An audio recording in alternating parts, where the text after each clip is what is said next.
오늘 말씀의 제목은 예수를 팔 유다입니다.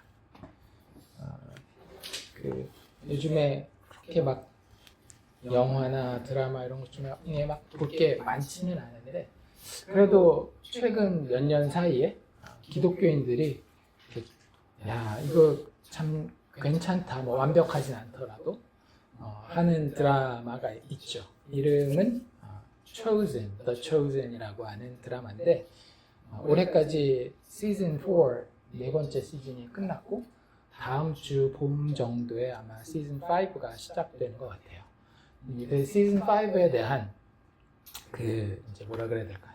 약간의 티저 에피소드들이 조금씩 소개됐는데, 그것 중에 하나가 뭔가 하면 대략 한 5분 정도 걸친 영상인데, 가룟 유다와 예수님이 개인적으로 만나서 대화를 하는 장면입니다. 드라마는 드라마입니다. 성경에는 예수님과 가룟 유다가 둘만 딱 만나가지고 대화하는 장면은 없어요. 그래서 드라마에 나온 내용을 간단하게 소개를 하면, 유다가 약간의 우연을 가장해서 예수님이 혼자 계시는 시간에 이렇게 딱 만나는 것으로 이렇게 대화가 시작되고요. 그러면서 자기가 예수님께 얼마나 충성하는 자인지, 예수님께 얼마나 쓸모 있는 자인지, 거기서 이제 유다가 장사를 하다가 장사하던 걸 싹 다 접고 예수님한테 올인해가지고 쫓아오는 그런 모습으로 그려지거든요. 그래서 예수님이 지금 어떻게 해야 되는지 제가 잘 아니까 주님을 도와서 제가 예수님이 이루신 그 일을 이루겠습니다. 이런 식으로 이야기하고, 지금 근데 굉장히 중요한 시기입니다. 이 마지막 6월절, 지금 딱 우리가 보고 있는 이 시점 정도에 나누는 대화거든요. 굉장히 중요한 시점인데, 우리가 여기서 한 발만 잘 움직이면 정말로 큰 유익을 얻겠지만, 여기서 한 발을 잘못 움직이게 되면 우리는 크게 뒤처지게 됩니다. 막 이런 얘기를, 전략적인 이야기를 예수님한테 잘 설명합니다. 그때 이제 예수님이 그를 쳐다보면서 이렇게 이야기를 해요. 유다야, 그럼 너에게는 결정할 게 있겠구나. 그러니까 유다가 딱 예수님 내 말을 들으시나 보다, 이런 분위기에서 주님 말씀하십시오, 이렇게 이야기를 하죠. 예수님이 이렇게 얘기를 합니다. 너는 누구에게 속해 있느냐? 너의 마음을 누가 가졌느냐? 내가 그 마음을 원한다. 전에는 내가 그것을 가졌었노라. 너는 기꺼이 나를 따르지 않았었느냐? 그러자 유다가 더 흥분된 모습으로 계속 그러고 싶습니다. 그것이 제가 제일 원하는 것입니다. 라고 이야기를 합니다. 그러자 예수님이 그렇다면 내가 너를 위해 기도하겠노라. 하지만 지금은 내가 혼자 있어야 되니까 나가도록 해주면 좋겠다. 라고 해서 그때부터 이제 유다의 얼굴이 확 변하는, 대화를 나눌 때까지만 해도 분위기가 괜찮은 것 같았는데, 예수님이 자신의 이야기를 듣지 않고 돌려보내는 모습에서 유다의 표정이 상당히 많이 변하는 그런 모습으로 간단한 비디오 클립이 끝나는 그런 내용입니다. 성경에 나와 있지 않지만 성경과는 좀 다른 부분도 있죠. 과연 예수님이 유다와 그런 관계였을까? 예수님이 그런 식으로 행동하셨을까에 대해서는 의문이 좀 있지만, 그런 감성적인 상상력 말고 오늘은 실제 성경에 특별히 사도 요한이 예수님과 가룟 유다 사이에 어떤 일이 있었는지, 그리고 그 이야기를 기록 안 할 수도 있잖아요. 그렇죠? 기록 안 할 수도 있지만 요한이 지금 이 문맥에서 여기에 이렇게 기록해 놓은 목적은 무엇인지에 대해서 살펴보려고 합니다. 그래서 앞뒤 문맥을 봐가면서 이것을 우리가 보는 것이 굉장히 중요하고요. 그래서 지난주에 우리 잠깐 살펴봤던 내용을 기억한다라고 한다면, 예수님이 세족식을 다 마치고 세족식에 대한 가르침도 하셨죠. 그래서 내가 주와 선생이 되어서 너희의 발을 씻었으니 너희도 서로 발을 씻어주는 것이 옳으니라 라고 이야기해놓고, 지난주에 우리가 본 본문에서 18절에 내가 너희 모두를 가리켜 말하는 것은 아니다라고 얘기를 하셨어요. 사실 거기서부터 이야기를 하는 겁니다. 그렇죠? 너희 모두를 가리키는 게 아니다라고 하는 건 사실은 누구를 빼놓는 거예요? 가룟 유다를 빼놓는 거였죠. 그리고 그 일이 그냥 일어나는 것이 아니라 사실은 구약 성경에서 이미 예고되었던 하나님의 계획의 일부이다라고 하면서 시편 41편 9절을 인용해 왔었던 그런 장면을 우리가 함께 봤습니다. 그래서 시편 41편이 1차적으로는 다윗이 자신의 삶에 대한 고백이고 하나님에 대한 찬양일 수 있지만 궁극적으로는 오실 다윗의 왕좌에 앉을 그리스도에 대한 묘사였다라고 하는 것을 우리가 보았습니다. 그래서 그런 의미에서 성경에 이미 예언된 것이 이루어지기 위해서 가룟 유다라고 하는 내가 지금 너희를 사랑하고 내가 너희를 끝까지 사랑하며 너희의 발을 씻는데 모두는 아니다라고 하는 그것에 대한 설명이 이미 구약 성경에 있었다라고 하는 것을 예수님이 이야기하시면서 이런 일을 모두 지금 이야기하는 것은 나중에 실제 이 일이 일어났을 때에 이 일이 그냥 일어난 것이 아니라 이미 하나님의 주권하에 그리고 그분의 주권으로 인한 예언하에 일어나고 있는 일이다라고 하는 것을 너희에게 미리 얘기해서 나중에 실제 그 일이 일어났을 때에 너희가 성령의 도우심으로 깨닫고 믿게 하기 위함이다라는 그런 이야기를 하시는 것이 요 바로 앞에 본문의 이야기였다라고 하는 거예요. 그리고 나서 오늘 21절을 이렇게 시작하시죠. 예수님께서 이 말씀을 하시고 이게 이제 18절, 19절, 20절 그 말씀을 이야기를 하는 겁니다. 심령이 괴로워 증언하였다라고 이야기를 하죠. 심령이 괴로웠다라는 건 단지 막 슬픈 것만을 이야기하는 건 아니에요.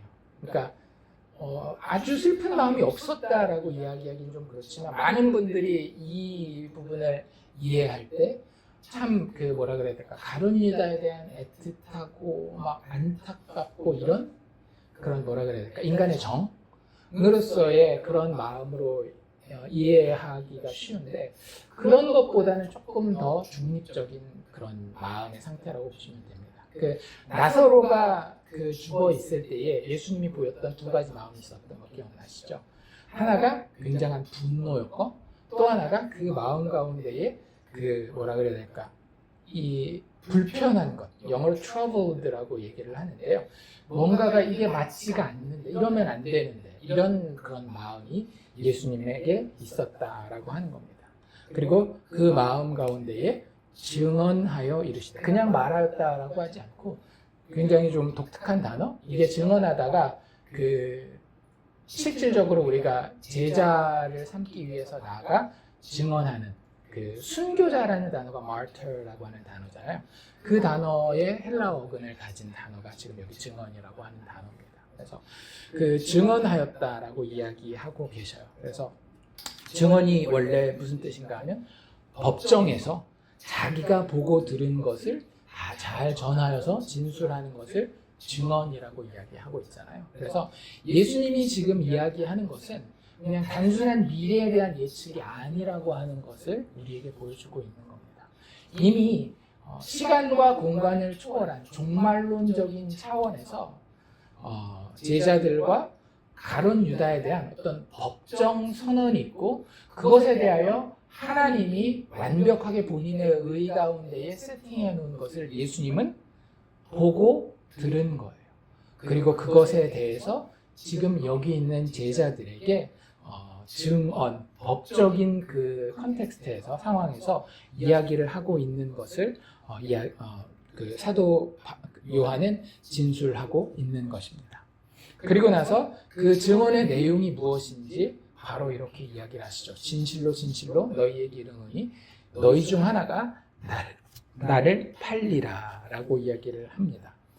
이 이야기의 제자들은 굉장히 깜짝 놀라요. 그럴 수밖에 없죠. 사실 제자들은 전혀 눈치채지 못하고 있었고 우리는 정답을 알고 있기 때문에 가룟 유다는 뭔가 좀 달랐을 것이라고 생각하지만 사실은 가룟 유다가 그들과 많이 다르다라기보다는 제자들이 가룟 유다와 크게 다르지 않았어요.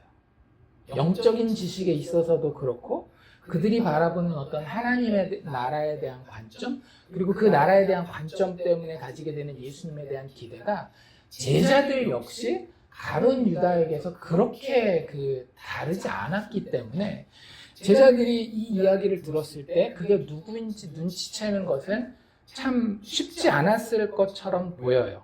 그래서 여기 의심하였다라고 하는 헬라어 단어는 영어로는 uncertain이라고 번역되는 단어거든요. 확실하지 않아서 이게 도대체 범인을 못 찾겠다, 뭐 그런 분위기라고 보시면 좋을 것 같아요. 그래서 예수의 제자 중에 하나, 여기 우린 누구인지 알죠? 이게 맨 마지막까지 보면 그의 사랑하는 제자가 이 책을 쓴 사도 요한이라는 사실을 알고 있기 때문에 사도 요한이 예수님의 품에 의지하여 누워 있었다라고 이야기하고, 이것은 그 당시 유대 문화에서 밥을 먹는 습관상 이렇게 바로 옆자리에 앉아 있는 사람이 거의 그 품 안에 이렇게 의지하듯이 있는 그 자세를 묘사하고 있는 거죠. 그가 그렇게 있는 것을 아는 사도 베드로가 그에게, 사도 요한에게 머리짓을 하면서 슬쩍 물어보라고 합니다. 야, 말씀하신 자가 누구인지 한번 예수님한테 물어봐라 라고 이야기하죠. 그래서 말을 잘 들어요. 아마 본인도 되게 궁금했겠죠. 그래서 25절에 예수의 가슴에 그대로 의지하여서 주여 누구입니까? 라고 물어보죠. 예수님이 그렇다고 이 질문에 대해서 대답을 회피하지 않으십니다. 그래서 26절에 보면 정확하게 대답을 하시는데, 내가 떡 한 조각을 적셔다 주는 자가 그니라 라고 이야기를 하셔요. 약간 우리에게 이제 의문이 생길 수 있습니다. 예수님이 확 찍어줬잖아. 그럼 이제 제자들 사이에서 누군가가 일어나서 이 유다를 제어해야 되는 거 아니야? 라는 생각을 할 수 있지 않나요? 떡을 찍어서 전해준다라는 건 발사믹 같은 거라고 생각하시면 돼요. 포도나 이런 야채로 만든 식초를 얘기를 하는 거예요. 룻기에도 보면 식초에다가 찍어서 떡을 먹었다, 이런 이야기들이 나오거든요. 그래서 포도 같은 걸로 만든 식초에다가 그냥 빵만 먹으면 퍽퍽하니까 이렇게 찍어서 주는데, 이건 굉장히 뭐라 그래야 될까, 애착과 친한 관계를 의미하는 거거든요. 자기 가족 정도 되는 사람들, 자기가 정말 아끼고 하는 그런 사람들에게 이런 행동을 하는 것인데, 예수님이 내가 떡 한 조각을 적셔다 주는 자가 그다라고 이야기했을 때에, 그러면 예수님이 떡을 적셔다 주는 자를 보고 그 사람을 주시했다가 그 사람을 잘 감시해서 나중에 보면 나가잖아요. 못 나가게 막는다든지 아니면 나가면 누군가가 쫓아간다든지 그랬어야 될 것 같은데 그러지를 않는 것을 봅니다. 실질적으로 예수님이 그 뒤에 보면 내가 떡 한 조각을 적셔다 주는 자가 그니라라고 하면서 한 조각을 적셔서 시몬의 아들 유다에게 주었다라고 얘기를 하고 있잖아요. 아마도 추측컨대 예수님이 가룟 유다에게만 초를 찍어서 주지는 않았던 것 같아요. 우리가 앞에 세족식에서도 봤죠. 세족식에서 도대체 베드로가 몇 번째였을까요? 물어본다면 우린 대답할 수가 없을 겁니다. 왜냐하면 성경이 모든 걸 다 기록한 건 아니니까. 필요한 내용만 가져다가 기록했기 때문에 떡을 초에 적셔서 주는 것을 가룟 유다에게만 하지는 않았을 거예요. 그렇기 때문에 제자들이 아마 자기가 받을 때는 자기가 뜨끔했을 수 있겠죠. 특히 이 얘기를 주고받았던 요한이라든지 베드로가 만약에 떡을 받은 사람 중에 하나였다라고 한다. 12를 다 주셨는지 몇 명만 주셨는지 우린 그것도 모르니까. 근데 만약에 베드로나 요한이 자기도 떡을 받았다라고 한다면 아마 되게 시겁하면서 받았을 것 같아요. 그리고 그 떡을 받은 사람 중에는 누구도 포함되어 있었는가 하면 가룟 유다도 포함되어 있었던 것 같습니다. 예수님의 포인트는 무엇이었는가 하면 이미 18절에서 이야기했었던 그 내용인 거예요.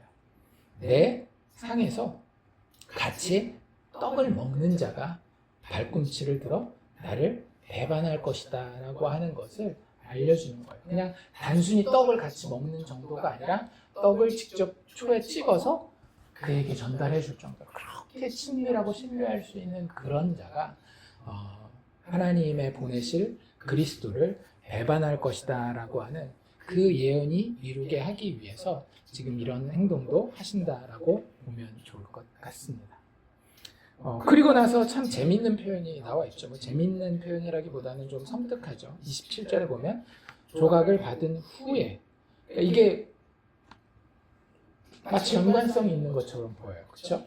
조각을 받은 후에 곧 사탄이 그 속에, 유다 속에 들어갔다라고 이야기를 합니다. 그리고 예수께서 유다에게 이렇게 이야기하시죠. 네가 하는 일을 속히 하라. 이미 구약에 예언되어 있었던 어둠의 세력이 하나님의 보내신 자를 향해서 하게 될 일을 지금 여기 의미하고 있는 거예요. 하지만 그 옆에 앉아 있었던 사람들은 이게 무슨 뜻인지 전혀 아는 자가 없었고, 그들은 다만 추측할 따름이었는데 한 두 가지 정도 추측하는 내용이 나와 있죠. 유다의 역할이 뭐라고요? 돈꾀를 맞는 회계 담당이었어요. 그래서 그 돈과 관련된 그런 일을 할 것이다 라고 생각해서 6월절에 쓰는 여러 가지 뭐 음식도 있을 수 있고 뭐 이런 물건들을 우리가 좀 부족할지 모르니까 더 채워넣어라 뭐 이런 식으로 생각하던지, 아니면 또 예수님이 가지고 있었던 그 재정의 많은 부분들을 가난한 사람들을 돕는 데에 썼었던 것 같습니다. 그래서 그 일을 특별히 지금 이 시점에 하라고 이야기하는 것으로 이해했어요. 그리고 나서 제자들은 그냥 그런 추측만 하는 가운데에 가룟 유다는 이 이야기를 듣고 바로 일어나서 밖으로 나갔다라고 이야기를 합니다. 그리고 한 가지 재밌는 표현은 뭐예요? 그때가 언제더라? 밤이더라. 지금 이제 요한복음에서 계속 밤, 어두움, 이것은 의미하는 바가 있죠. 그렇죠?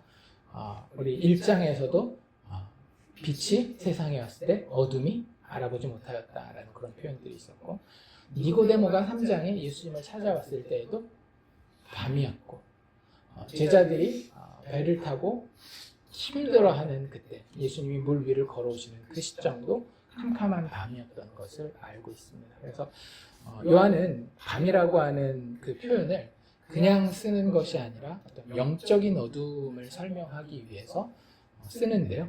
여기서도 유다가 이 조각을 받고 사단이 들어와서 예수님을 파는 그 행동을 향하여 이제 더 이상은 이제 다시 되돌아 건너올 수 없는 강을 건너게 되는 그런 모습을 밤으로 표현하게 됩니다. 다 알다시피 이 일은 나중에 18장에 가면 실질적으로 가룟 유다가 예수님을 대제사장들에게 넘기는 일을 통해서 성취가 되는 것을 우리가 보게 되죠. 그렇다면 우리가 생각해 볼 것은 과연 유다는 왜 예수님을 팔게 되었는가라고 하는 부분이에요. 이 앞에 그렇게 유다는 그 눈에 띄는 등장인물로 드러난 적이 없습니다. 이 앞에도 유다가 나오긴 했어요. 근데 항상 유다는 앞으로 할 일에 대한 그런 어떤 묘사로 유다에 대해서 소개됐습니다. 예수님을 앞으로 팔 자다, 이런 식으로 소개됐었지, 유다가 무슨 일을 했는지, 예수님을 따라오기 전에는 어떤 사람이었는지 이런 것들에 대해서는 전혀 성경이 사실은 기록하고 있지 않기 때문에 우리가 추측은 해볼 수 있어도 그 이유를 찾는 게 심정적인, 왜 그랬을까, 심정적인 답을 찾는 게 생각보다 쉽지는 않습니다. 하지만 우리가 지금까지 쭉 읽었었던, 아까 얘기했었던 그 드라마적, 감성적 상상이 아니라 성경에 나와 있는 힌트들을 통해서 그가 예수님을 팔게 된 유다 측면에서의 이유는 몇 가지 우리가 볼 수 있을 것 같아요. 그래서 그것을 우리가 먼저 보게 될 텐데요. 예수님을 팔게 된 첫 번째 이유는 유다가 예수님을 믿지 않았기 때문입니다. 그래서 6장 혹시 기억나세요? 6장에 무슨 이야기가 있었는가 하면 오병이어의 사건이 있었습니다. 이렇게 넘겨보면 오병이어와 한 가지 기적이 더 있었죠. 뭐예요? 물 위를 걸어오시는 그런 기적이 있었습니다. 그래서 7가지 기적 중에 4번째, 5번째 기적이 6장에 기록됐는데, 그거면 그냥 얼마 안 가서 끝내실 수 있었을 거예요. 그래서 21절 정도까지만 썼으면 6장이 끝날 텐데 6장이 상당히 길어요. 쭉 보시면 71절까지 있습니다. 그 이유가 뭐냐면 결국 22절부터 71절까지는 6장. 이건 다 예수님의 오병이어 사건에 대한 해설이에요. 주요 내용을 요약하자면 길지만 예수님이 내가 하늘로서부터 내려온 생명의 떡이다. 너희의 조상들은 하늘에서 내려온 그림자 떡 만나를 먹고 죽었지만 나를 먹고 나를 마시는 자는 영원히 죽지 않을 것이다. 나는 생명의 떡이다. 라고 하는 그런 굉장히 담대한 선언을 하죠. 근데 문제는 뭐였어요? 이 선언은 예수님이 내가 이제부터 니네 빵 먹고 살 거, 경제적인 거 걱정하지 않게 해줄게 라는 육체적인 선언이 아니었다라고 하는 거예요. 우리가 계속 이야기하지만 예수님의 모든 선언과 예수님의 모든 핵심은 영적인 거라고 하는 거죠. 영이 살리는 것이며 육은 전혀 도움이 되지 않는다라고 예수님이 이런 가르침을 주시는 중에도 이미 이야기를 하셨어요. 그런데 제자들은 혹은 무리는 그걸 그렇게 받아들이지 못하고 영적인 것으로 받아들이지 못하고 계속 어떻게 받아들여요? 육적인 것으로 받아들이는데 먹을 것을 주시겠다까지는 이해했어요. 그러니까 막 따라다녔죠. 배가 어디 갔지? 예수님 가는데 우리가 계속 다녀야 되는데 그래서 예수님 배가 떠난 다음에 그 배가 없는 걸 보고 계속 쫓아다니는 이야기가 6장에 나왔었잖아요. 그런데 예수님이 나를 먹어야 된다라고 얘기하는 순간 무리가 어떻게 했죠? 이거 너무 어렵다. 만약에 그런 이야기를 한다라고 한다면 이거는 우리가 이해하고 따라갈 수 있는 범위가 아니고 우리한테 충분한 유익을 주지 못한다라고 하면서 더 이상 예수님을 따라다니지 않습니다. 그래서 66절에 뭐라고 나와 있는가 하면 6장 66절에 그때부터 그의 제자 중에서 많은 사람이 떠나가고 다시 그와 함께 다니지 않았다라고 이야기를 합니다. 그리고 나서 이제 예수님이 남아있는 사람이 이제 얼마 안 되니까 12제자 정도 남아있었던 것 같아요. 그 12제자에게 예수님이 물어보죠. 특별히 베드로가 나서서 이것에 대해서 반응하는데 예수님의 도전은 이거였습니다. 너희도 떠나려느냐? 너희도 떠나려느냐? 이렇게 물어보실 때에 베드로가 뭐라고 이야기를 하고 있어요? 주여 영생의 말씀이 주께 있사오니 우리가 누구에게로 가오리이까? 우리가 주는 하나님의 거룩하신 자인 줄 믿고 알았사옵나이다 라고 하면서 부족하지만 우리 잘 아는 것처럼 베드로 부족하지만 뭐하고 있어요? 신앙 고백을, 믿음의 고백을 하고 있단 말이에요. 주는 하나님의 거룩한 자이신 줄 믿고 알았사옵나이다 라고 이렇게 이야기를 하고 있어요. 그때 예수님이 뭐라고 이야기를 하시는가 하면 64절로 잠깐 넘어가 볼까요? 이렇게 그 예수님의 설명에 대해서 이야기할 때에 내가 너희에게 이 말하는데 너희 중에는 믿지 아니하는 자들이 있다라고 이야기를 하셔요. 그리고 요한이 거기에다 해설을 뭐라고 붙이는가 하면 너희 중에 믿지 아니하는 자가 있다라고 하신 이 말씀은 사실은 예수께서 믿지 아니하는 자들이 누구며 특별히 그 믿지 아니하는 자 중에서 자기를 팔 자가 누구인지 처음부터 아셨기 때문이다 라고 이야기를 하고 있어요. 그래서 성경이 되게 분명하게 유다가 예수님을 팔아넘길 수 있었던 이유 중 하나로 첫 번째로 언급하고 있는 것은 그에게는 예수를 믿는 믿음이 없었기 때문이다 라고 이야기를 하고 있죠. 그래서 여러 가지 것들을 보면 그 호칭에서도 되게 차이가 많이 납니다. 우리 지난번에 그 나사로를 살리는 장면에서 나사로의 가족, 나사로의 자매들이 계속 뭐라고 불러요? 주님, 주여, 주여 이렇게 부르잖아요. 그들의 신학이 좀 뭐라 그래야 될까? 불완전하고 그들의 실천도 좀 책망받을 면이 분명히 있는 건 사실이지만 예수님을 향해서 계속 주여, 주여 이렇게 부릅니다. 이 예수님과 지금 이 마지막 최후의 만찬을 하는 자리도 마찬가지예요. 요한복음에는 나와 있지 않지만 여기는 그냥 힌트로 살짝 나와 있죠. 25절에 요한이 예수님을 부를 때 물어보면서 뭐라고 부르죠? 주여 이렇게 불러요. 그런데 그 다른 복음서에 보면 이거에 대해서 한 명씩 물어봅니다. 근데 다 뭐라고 물어봤다라고 얘기를 하는가 하면 주여 접니까? 주여 접니까? 주여 접니까? 이렇게 물어봐요. 근데 가룟 유다가 그것을 물어보는 장면을 묘사할 때 이게 질문은 똑같은데 앞에 부르는 호칭이 달라집니다. 선생님, 랍비여, 접니까? 이렇게 물어보는 거예요. 이게 사실 누가 사용할 법한 표현인가 하면 가장 잘 쳐줘야 그 당시에 아직 예수를 온전히 알지 못했었던 니고데모나 아니면 예수를 존경하는 척하던 바리새인들이나 그 당시에 종교 지도자들, 유대 종교 지도자들이 붙이는 호칭이었다라고 하는 거예요. 아까 드라마 이야기도 제가 잠깐은 드렸지만 유다는 자기의 어떤 뭐라 그래야 될까 주관이 굉장히 강했기 때문에 그것과 맞춰서 가는 한은 이분이 나의 주군이요, 나의 선생이지만 그것이 아닐 때는 얼마든지 그분과의 관계가 깨어질 수 있는 그런 어떤 믿지 않는 관계에 있었기 때문에 예수님을 팔 수 있었다라고 하는 것이 성경의 일관된 진술입니다. 그리고 두 번째 생각해 볼 유다는 어떻게 예수님을 팔게 되었는가, 왜 팔았는가에 대해서 생각해 본다라고 한다면 사실 믿음과 거의 연관되는 이유인데요. 예수님을 사랑하지 않았기 때문에 그래요.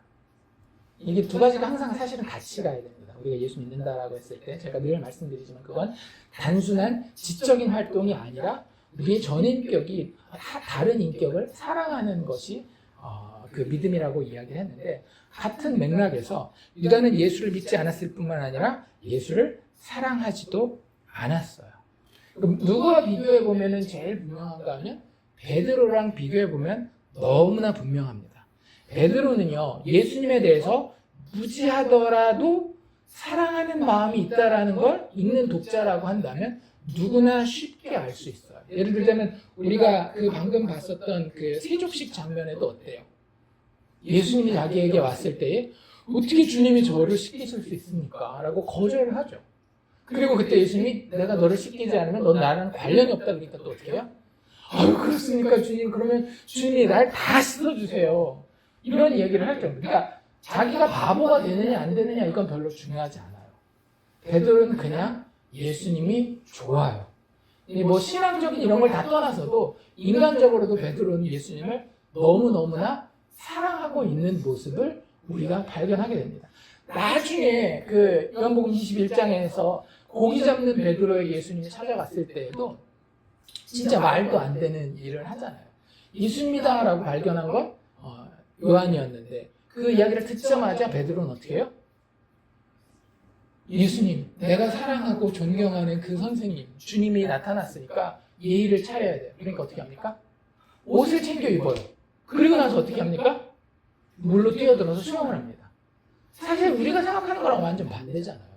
우리는 수영을 하려면 옷을 벗고 그리고 물로 뛰어드는데 자기가 얼마나 존경하고 사랑했었던지 사람들이 생각하는 상식적인 이런 것들이 그냥 다 무너지는 거예요. 그냥 사랑 앞에는. 그래서 아까 우리가 이야기했었던 오병이어를 행하고 나서 많은 사람들이 무리가 제자들이라고 부르는 사람들마저도 예수님을 떠나는 그 장면에서도 시몬 베드로는 뭐라고 이야기를 하는가 하면 주여 영생의 말씀이 주께 있사오니 우리가 누구에게 가오리까 하면서 부족하더라도 영적으로 심지어는 그냥 인간적인 관계에서도 예수님을 사랑하는 관계에 있었다라고 하는 거예요. 그런데 유다는 예수님을 사랑하지는 않았어요. 되게 분명합니다. 여러 장면에서 쉽게 드러나는데요.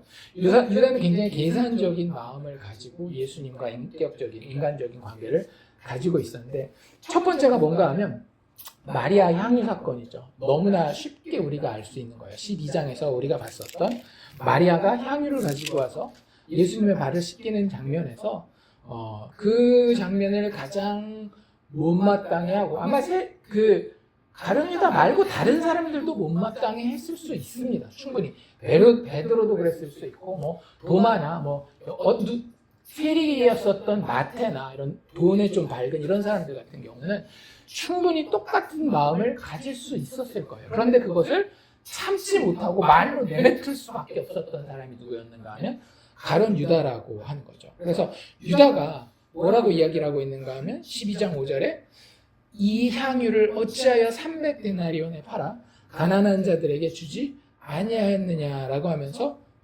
책망하고 있습니다. 그리고 이런 것들에 있어서 되게 계산적이라는 걸 볼 수 있어요. 예수님이 맞아 우리의 스승이고 내가 모시는 주군으로서 성공은 해야 되겠지만 이런 부분에 있어서는 말이 안 돼. 그러니까 이거는 말이 되도록 잘 이런 어떤 조직을 갖추고 규모를 갖추고 절차에 따라 사용해야 돼. 이런 생각을 늘 가지고 있었다라고 하는 거죠. 그와 예수님의 관계는 항상 계산이 있었고 그리고 그 계산에 의하자면 사실은 지금 이 가룟 유다는 투자적으로 올인을 하고 있는 상황이었었던 거예요. 사실은 그게 맞아 보이기는 합니다. 아까 드라마에서도 이야기한 것처럼 자기가 장사하던 걸 다 접고 예수님에게 와서 예수님을 따랐다라고 하는 것은 인생에 내가 이 사람을 쫓아가고 투자한다라고 한다면 내가 지금까지 버린 것보다 더 많은 것을 얻게 된다라고 하는 그런 계산이 서 있는 것처럼 보여요. 그래서 그걸 잘 보여주는 사례 중에 하나가 뭐냐면 그의 마지막 죽음을 보면 알 수 있어요. 그러니까 이 사람은 예수님에게 정말 모든 걸 건 사람이었던 거예요. 그런데 자기가 모든 걸 올인했던 예수가 어떻게 되고 있어요? 이제 당장 내일 십자가 처형이 되어서 사형당해 죽을 것이라는 것을 알게 된 순간 내가 가지고 있던 거 다 투자했잖아요. 남은 게 있는 겁니까? 없는 겁니까? 더 이상 남은 게 없는 거예요. 그만큼 예수님을 자신의 투자의 대상, 거래의 대상, 계산적인 마음을 가지고 대했었던 거죠. 베드로가 보여줬었던 정말 엉뚱하고 손해보는 것 같고 말도 안 되는 것 같은 그런 관계가 유다에게서는 도저히 나올 수가 없었던 거예요. 왜냐하면 그는 예수를 사랑한 게 아니었기 때문에. 그래서 그게 유다가 예수를 팔게 되는 두 번째 이유로 우리가 생각해 볼 수 있는 겁니다. 그리고 이미 거의 이야기한 거나 마찬가지인데 세 번째 이유는 유다가 예수님을 팔게 되는 세 번째 이유는 돈을 사랑했기 때문이다라고 성경이 분명히 이야기하고 있습니다. 아까 이야기한 그 향유를 붓는 마리아를 향해서 300데나리온에 팔아서 가난한 자들에게 주지 아니하느냐라고 꾸짖은 이유를 요한이 정확하게 이야기를 하고 있죠. 12장 6절에 보면 이렇게 말하는 이유는 가난한 자들을 생각하는 것이 아니다라고 이야기를 해요. 오히려 그는 도둑이다. 돈꾀를 맡는 회계 담당이었는데 맡아서 그 돈꾀에 있는 돈을 거기 넣는 것들을 훔쳐가는데 그 액수가 줄어들었기 때문이다라고 이야기를 하고 있어요. 그리고 예수님을 팔아 넘길 때도 어떻게 해요? 은 30을 대가로 받고 돈으로 받고 예수님을 팔아 넘기는 장면이 복음서들의 다른데 나와 있잖아요. 그래서 유다가 예수님을 팔아 넘긴 것은 예수를 사랑하는 것보다는 뭐를 사랑하는 것이? 돈을 사랑하는 것이, 자신의 이익을 사랑하는 것이 더 컸기 때문이라고 하는 거예요. 그러니까 예수님을 우리가 믿고 따르는지 안 따르는지는 어디에 달려있는 건가 하면 단순한 우리의 어떤 논리적인 판단과 결단, 의지가 아니라 사랑에 달려있다고 하는 거예요. 예수님을 사랑하지 않으면 우리는 다른 무언가를 사랑하게 돼 있어요. 그런데 가룟 유다는 특별히 돈을 사랑했었던 것 같습니다. 그리고 어떤 성경학자들과 설교가들은 가룟 유다가 돈도 사랑했지만 사실은 더 사랑하는 게 있다라고 이야기를 합니다. 가룟 유다는 자기의 정의와 자기의 성공을 굉장히 사랑한 사람이다라고 이야기를 해요. 예를 들자면 이런 겁니다. 우리가 유다를 부를 때 헷갈리지 않기 위해서 앞에 뭘 붙여요? 가룟 유다라고 부르죠. 그래서 이게 영어 이름에서 first name, last name이 아닙니다. 우리 잘 아는 것처럼 그 당시에 히브리 사람들은 이름이 하나밖에 없어요. 그냥 뭐 유다면 유다, 요셉이면 요셉 뭐 이런 거였지 뭐 무슨 뭐 이런 게 없어요. 그냥 시몬 베드로 하면 시몬이 성이고 베드로가 뭐 이름이야 뭐 이런 게 아니라 시몬은 원래 자기 이름이고 베드로는 예수님이 붙여준 이름이고 특별히 헬라식 이름이고 뭐 이런 거지 이름이 뭐 두 개가 있어서 하나는 성이고 이런 게 아니에요. 그럼 가룟이 무슨 뜻인가? 영어로는 아이스캐리엇 이렇게 이야기를 하거든요. 그게 무슨 뜻인가에 대해서가 분명하지 않기 때문에 몇 가지 학설들이 있습니다. 가장 일반적으로 이야기하는 것은 여기 보면 가룟 유다라고 이야기하지 않았습니다. 혹시 기억하시나요? 우리가 오늘 읽은 데 보면 유다를 소개하는 26절에 한 조각을 적셔서 가룟 누구예요? 시몬의 아들 유다에게 주시니라. 그래서 가룟을 누구에게 붙이고 있어요? 유다의 아버지 시몬에게 붙이고 있어요. 그래서 이건 가룟이라고 하는 말은 유다에게 붙여도 되고 그 아버지 시몬에게도 붙여도 되는 말이구나 라는 게 일반적으로 우리가 객관적으로 알 수 있는 사실인 거죠. 그래서 많은 사람들은 아이스캐리엇이라고 하는 것을 아이스, 그게 이제 IS니까 영어식으로 하면 아이스캐리엇이지만 실제 헬라어 발음은 이스가 이렇게 됩니다. 이스는 히브리어에서 이쉬라고 하는 사람, 남자 이런 뜻으로 쓰이는 단어거든요. 그 다음에 남는 부분이 뭐가 돼요? is carriot. carriot을 뭘로 보는가 하면 지명으로 봅니다. 기럇 여아림 할 때 그 기럇이라고 하는 말 있죠. 그게 어디인지는 사람들마다 조금씩 지도에 찍는 점은 다를 수 있겠지만 그래서 is carriot이라는 단어를 뭐라고 보통은 이해를 하는가 하면 기럇 사람이라는 그런 표현을 씁니다. 그래서 이게 그 사람의 출신지를 나타내는 그런 표현으로 봐요.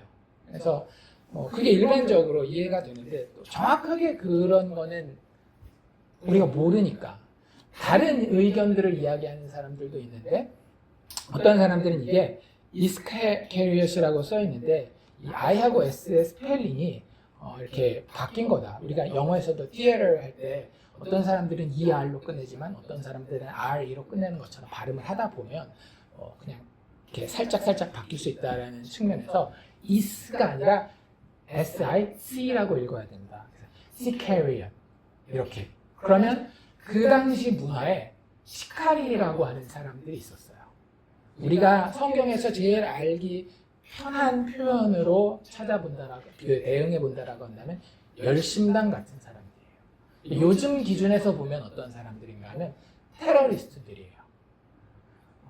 그 Man of Dagger라고 부르거든요. 그래서 실제 칼을 들고 다니면서 이스라엘의 혹은 여호와 신앙에 그 먹칠을 하는 사람, 대항하고 적극적으로 반대하는 사람들을 실질적으로 칼로 죽이는 사람들이 이 시칼이라고 하는 사람들이었습니다.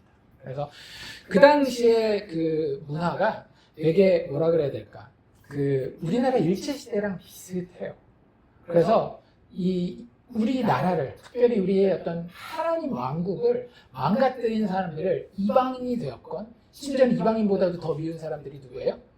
이 내부에서 나라를 그냥 팔아먹고 매국노 노릇하는, 이 이방인들의 앞잡이 노릇하는 이 자기네 안에 있는 적들에 대해서 굉장한 적대감을 가진 사람들이 있었는데 그 사람들을 죽이고 해하는 사람들을 시칼이라고 불렀습니다. 그래서 그런 과격한 열성분자죠, 사실은. 열성분자들 그룹 가운데에 이 가룟 유다도 그의 아버지 시몬도 속해 있었기 때문에 가룟, 시몬의 아들 유다, 가룟 유다 이렇게 부른다라는 그런 의견도 있어요. 근데 그런 의견들을 들었을 때 그분들이 하는 얘기는 이런 거거든요. 사실은 가룟 유다는 돈 욕심만 낸 건 아니다. 왜냐하면 예수님을 팔아넘기면 어떻게 되는 거예요? 황금알을 낳는 거위의 배를 갈라버리는 거잖아요. 30냥 받고 그냥 끝나는 거란 말이에요. 근데 예수님을 계속 졸졸만 쫓아다니면 어떻게 돼요? 은 30이 문제겠어요? 계속 헌금이 들어오는데 아까 봐요. 어떤 사람들 같은 경우는 한 번에 300데나리온 갖다 바치는데 그 중에 조금씩 손대면 장기적으로 이게 예수님을 굳이 팔지 않아도 된다라고 하는 거죠. 그래서 그분들이 하는 이야기는 뭐냐면 예수님을 자극하기 위해서 예수님이 너무 나는 죽어야 된다 이런 소극적인 얘기를 하니까 자기가 지금 본 게 있다라고 하는 거죠. 그리고 자기는 올인을 했고 자신이 생각하는 정의로운 나라가 있는데 그 나라를 이루기 위해서는 예수님이 행동하셔야 되는데 행동하지 않기 때문에 내가 행동할 수 있는 판을 깔아주겠다. 그래서 예수님을 갖다 넘기면 예수님이 거기서부터 이제 자신의 능력을 마음껏 발휘하고 그 당시가 절기가 뭐였어요? 6월절이었잖아요. 그럼 그때 모여있는 이스라엘 남자 장정만 200만 명 정도 되거든요. 그러면 거기서 봉기를 일으켜서 로마를 무찌를 수 있을 거라고 생각했다라는 이야기들을 합니다. 아주 가능성이 없는 건 아니에요. 왜냐하면 그 당시에 그 유다 마카비라고 하는 사람이 있었어요. 똑같은 이름 유다라는 이름을 가진 사람인데 예수님 오시기 한 170년, 80년 정도에 이스라엘 사람들이 너무 힘들어 했었던 때가 있었습니다. 그 당시에 셀루쿠스 왕조의 안티오쿠스 에피파니라고 하는 사람이 자신을 신으로 생각해서 유대 땅에 내려와서 유대를 정복하고 나서 니들 이제부터는 안식일도 지키지 말고 유대 성경에서 이야기하는 제사도 드리지 말고 그리고 성전에다가 돼지 풀어가지고 돼지 방목하고 거기서 이방신에게 제사 드리게 하고 막 이래요. 근데 그때 그 제사장들이 각 마을마다 있었는데 모딘이라고 하는 마을에 그 사신을 보내서 거기서도 그 이방 제사를 드리게 합니다. 근데 그때 한 제사장이 어쩔 수 없이 나서서 그 제사를 드리려고 할 때 그 마띠아라고 하는 하스몬 가문의 그 한 제사장이 칼을 들고 일어나서 그 셀루쿠스 왕조의 그 안티오쿠스가 보낸 사신과 그것에 동참했었던 제사장을 칼로 쳐서 죽여버려요. 그리고 그때부터 그 민중 봉기를 일으킵니다. 그래서 한 20년 정도 싸워서 사실 독립을 쟁취해요. 그래서 그 마띠아라고 하는 아버지에게 5 아들이 있었는데 이 5 아들이 정말로 열심으로 돕고 목숨을 바쳐가면서 유다의 독립을 이루어냅니다. 그래서 그 아버지가 좀 일찍 죽거든요. 무리해가지고.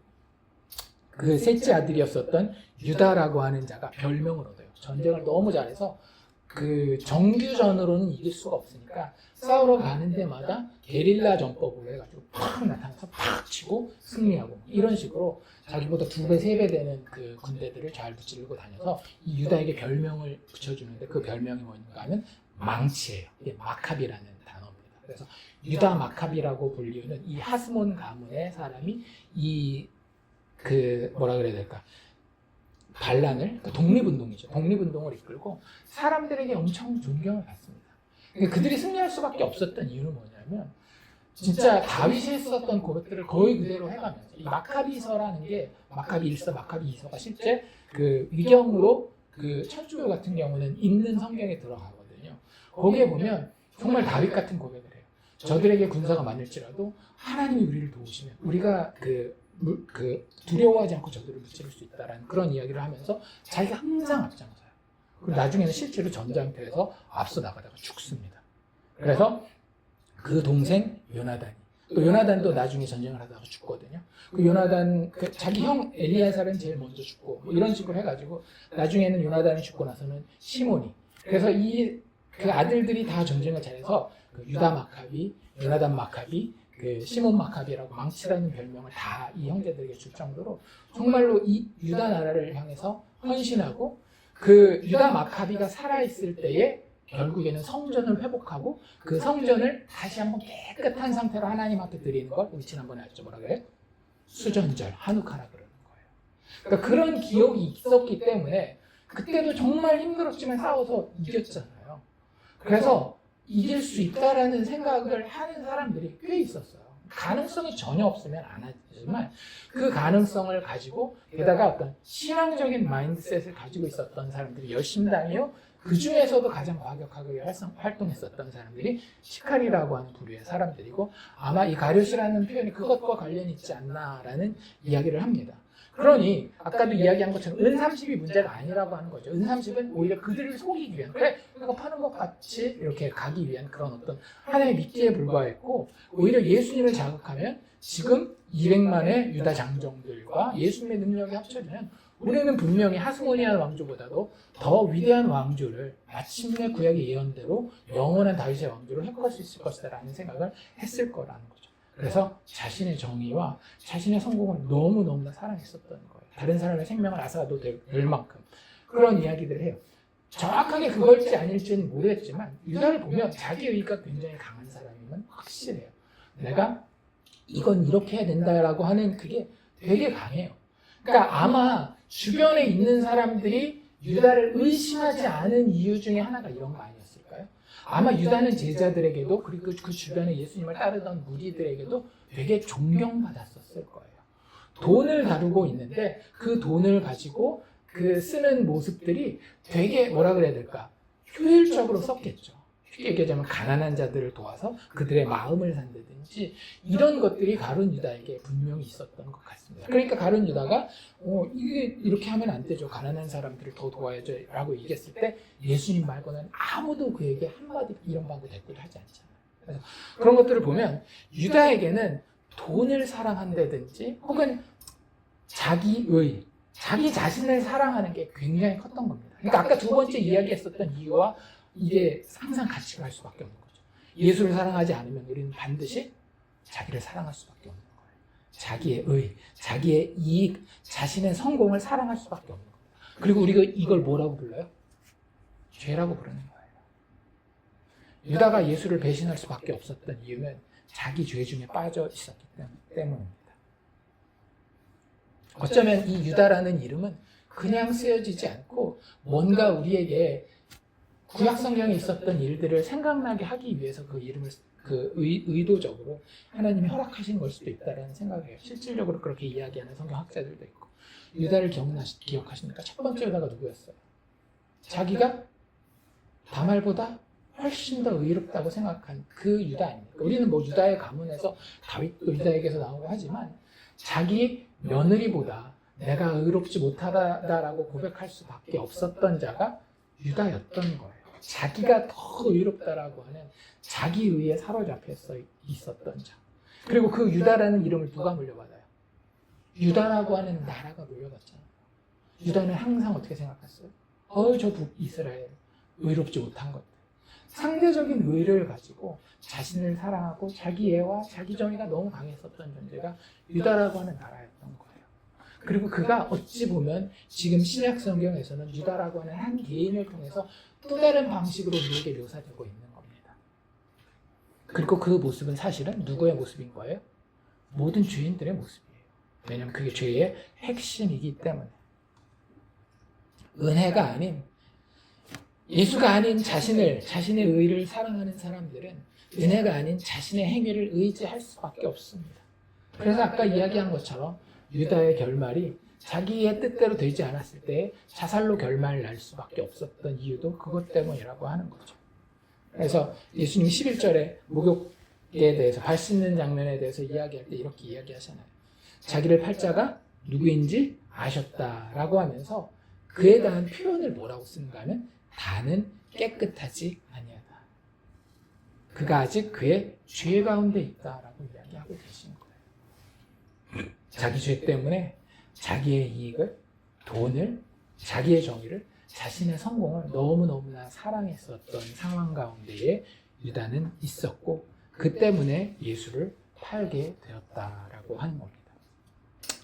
네 번째 또 한 가지 되게 두드러지게 우리에게 보이는 이유는 무엇인가 하면 유다가 예수님을 팔 수밖에 없었던 이유는 유다는 자신의 마음을 사단에게 허락했다라고 하는 거예요. 잠언서에 보면 무릇 지킬 만한 것보다 자기 마음을 지키라라고 이야기하고 계시죠. 그리고 신약 성경에서도 너희가 마귀와 싸우되 그 피 흘리기까지 싸우라고 하고 있어요. 죄와 싸우고 마귀와 싸우는 것이 정말로 피 흘리기까지 싸워야 되는데 그것은 다 영적인 우리 마음에서 일어나는 일이라고 하죠. 그리고 예수님께서 죄에 대해서 정의할 때도 어때요? 너희가 음욕을 품는 것, 마음의 그 문제만 가져도 하나님 앞에 실질적으로 간음이라고 하는 죄를 범한 것이다 라고 이야기를 하고 있는 거예요. 그런데 가룟 유다는 그 마음을 사단에게 그냥 허락해버립니다. 이런 비근한 예가 구약에 보면 누가 있어요? 가인이 있죠. 죄가 너를 삼키려고 문 앞에 엎드리고 기다리고 있어도 너는 그와 싸우고 그를 거절하라라고 이야기했을 때에 그는 그걸 거절하지 않고 그냥 환영해서 받아들였던 것을 봅니다. 마음을 지킬 생각이 별로 없었던 거예요. 아까 봤었던 오병이어를 마치고 나서 이 제자들만 남고 우리가 다 떠나는 장면에 그 마지막에 70절, 71절 그 마지막이거든요. 예수님이 이렇게 이야기를 하십니다. 예수께서 대답하시되 내가 너희 12를 택하지 아니하였느냐. 그러나 너희 중에 한 사람은 마귀니라. 표현이 더 적나라하죠. 우리가 13장에 읽은 데에서는 사탄이 그 속에 들어갔다라고 얘기를 했는데 6장에서는 이미 예수님 뭐라고 얘기하셨었다라고요? 그냥 그가 마귀라는 거예요. 너희 중에 한 사람은 마귀니라 하시니 이 말씀은 가룟 시몬의 아들 유다를 가리키심이라. 그는 12 중에 하나로 예수를 팔자라라고 이미 이야기했다라고 하는 거예요. 그러니까 지금 13장에서만 그냥 가룟 유다가 갑자기 헷가닥해가지고 사단이 들어오는 걸, 마음에 들어오는 걸 허락한 것이 아니라 그는 이미 계속 그 전부터 뭐 하고 있었던 거예요? 자신의 마음에 사단이 마귀가 역사하는 것을 그냥 마음껏 허용하고 오히려 환영했었던 거죠. 세상의 방식대로 생각하고 세상이 가는 대로 결정하고 이런 것들을 마귀가 주는 아이디어를 그대로 받아서 하나도 점검하는 것이 없이 오히려 그것을 좋은 것, 지혜로 알고 받아들이는 그런 습성이 있었던 것으로 보입니다. 여기까지 우리가 잠깐 놓고 한번 생각을 해봅시다. 유다에게 있었던 예수를 믿지 않는 모습, 예수를 사랑하지 않는 모습, 돈을 사랑하고 자기를 사랑하는 모습, 그리고 사단에게 그 마음을 허락하는 모습. 이게 과연 유다에게만 있는 것인가요? 우리는 그렇지 않다라는 것을 잘 알고 있습니다. 우리에게도 이러한 유다의 모습들이 종종, 아니 자주 드러나고 있다라는 사실을 우리는 인지할 필요가 있어요. 어쩌면 유다의 이 모습을 여기에 기록해 놓은 한 가지 중요한 이유는 우리에게 경각심을, 영적 경각심을 가지게 함이 아닌가라는 생각이 듭니다. 그렇기 때문에 우리는 이 모습들을 나에게서 발견할 때마다 영적으로 깨어있으며 그런 모습에 대해서 회개하고 다시 은혜의 자리에 나아가야 되는 거예요. 이거 보면서 아유 가룟 유다 어떻게 이럴 수가 있어 라고 하면서 유다를 손가락질하기보다는 우리 스스로에게 적용해서 나도 유다보다 더 나은 자가 아님을 계속해서 발견해야 됩니다. 그러니까 거기서 내가 의지력을 발휘해서 난 예수를 사랑해야 되겠어 이렇게 가는 게 아니라 어디로 가야 되겠어요? 나도 유다와 별반 다르지 않기 때문에 나의 영적인 레벨뿐만 아니라 영적인 능력도 유다와 별반 다르지 않습니다. 유다만 배반하나요? 아니잖아요. 십자가 앞에서 예수님이 붙잡히는 장면에서 베드로도 다른 제자들도 다 도망간단 말이에요. 예수 사랑하지 않는 모습으로, 예수 믿지 않는 모습으로 다 도망간단 말이에요. 우리도 똑같다라고요. 그렇기 때문에 유다의 모습을 보면서 우리는 어디로 나아가야 되는가 하면 주님의 도우심이 필요하구나. 주님의 붙드심이 필요하구나. 내가 하나님의 은혜를 의지해야 되겠구나 라는 쪽으로 우리는 나아가야 할 줄로 믿습니다.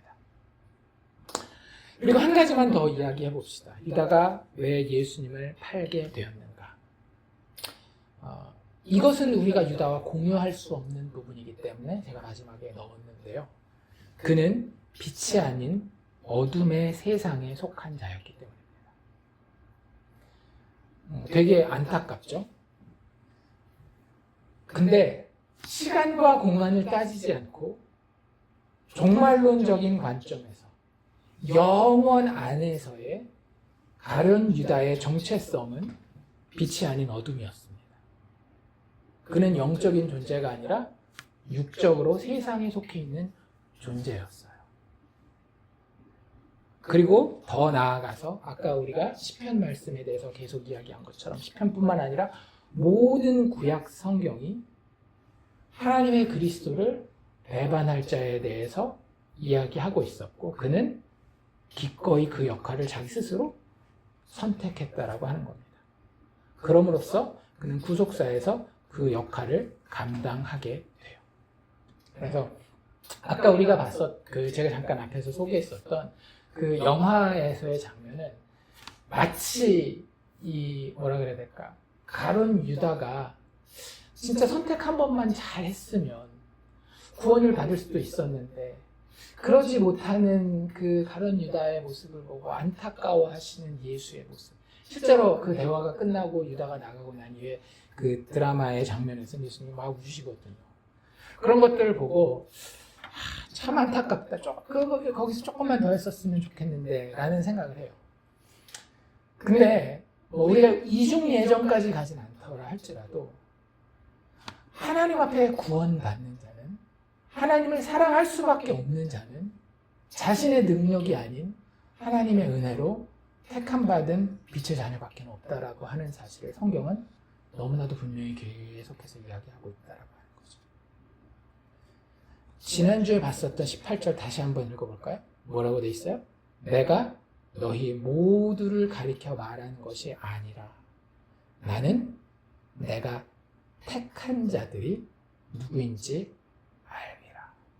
무슨 얘기예요? 유다에 대해서는. 유다는 내가 택한 자가 아니었다라고 하는 거예요. 예수 그리스도를 통한 하나님의 은혜를 받지 아니하는 자는 예수를 배반하지 않을 수 없어요. 이해가 되십니까? 예수의 은혜가 임하지 않은 자는 예수를 사랑할 수가 없다라고요.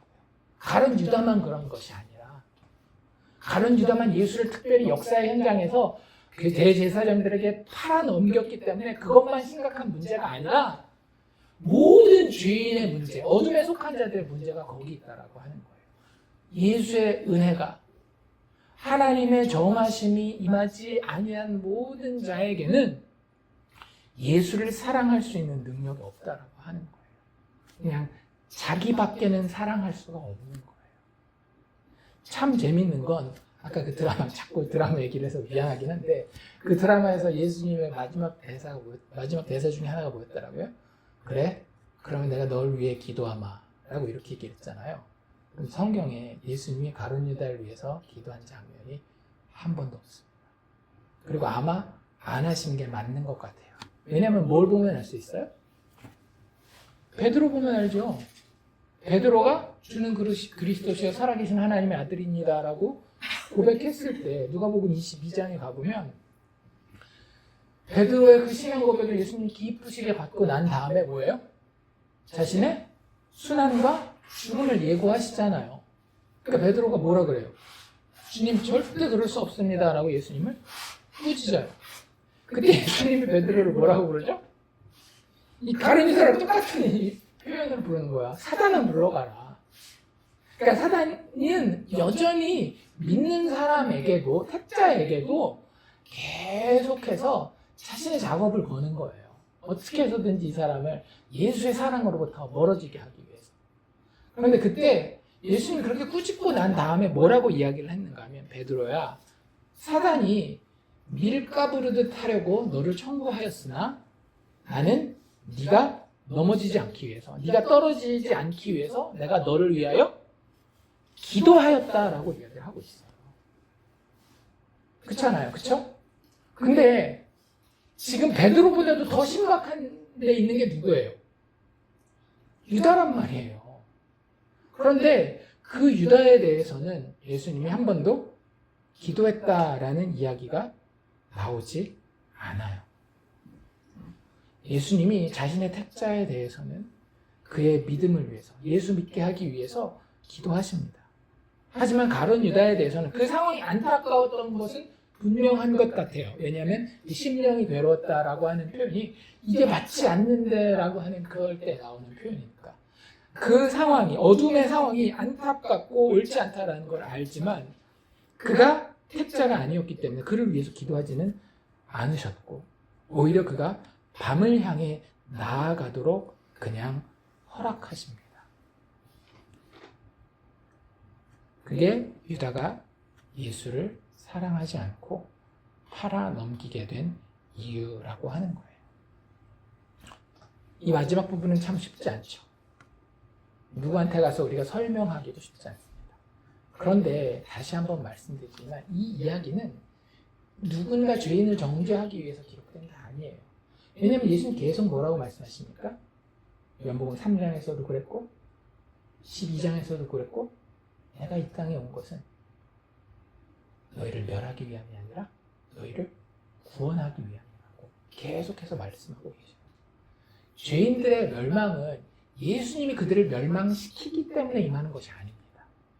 그냥 죄인들이 공평함 가운데에 자신들의 멸망을 선택했기 때문에 생명의 길이 하나님인 것을 제안받았음에도 불구하고 그들 스스로가 생명이신 하나님을 선택하고 사랑하지 않았기 때문에 그들은 심판의 자리에 있을 수밖에 없는 거예요. 그들의 심판을 위해서 예수님이 무언가를 더해야 될 필요는 없습니다.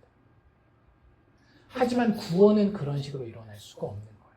구원은 우리의 선택으로 일어날 수 없습니다. 구원은 오직 하나님의 은혜로 된 선택에 의해서만 이루어지는 거예요. 그리고 그 일을 위해서 예수님은 자신의 할 일을 다 하고 계시다라고 하는 거예요. 십자가를 위해서 저벅저벅 걸어가는 것뿐만 아니라 자신이 택한 자들에게 필요할 때에 필요한 증거를 제공하시고 필요한 가르침을 더하시며 만나야 할 그 시점에서 그들과 인격적으로 만남을 통하여서 그들을 마침내 구원의 자리로 불러내고야 마신다라고 하는 것을 지금 이 사건을 통해서 보여주는 거예요. 다시 한번 이 장면을 제가 요약해서 말씀드리자면 유다 이야기는 왜 보여주는 건가 하면 너희들 나의 은혜와 도움이 없이는 이 모습이야. 이게 너희가 가야 될 길이야를 보여주는 거예요. 그런데 지금 이 길을 내가 포기하지 않고 걸어가고 있는 거 보이지? 내가 너희를 위해서 거절하지 않고 정말로 이 수치와 모욕을 당해가면서도 이 고난을 당해가면서도 심리적인, 육체적인, 영적인 고난을 겪어가면서도 나는 이 길을 거절하지 않고 걸어가고 있다.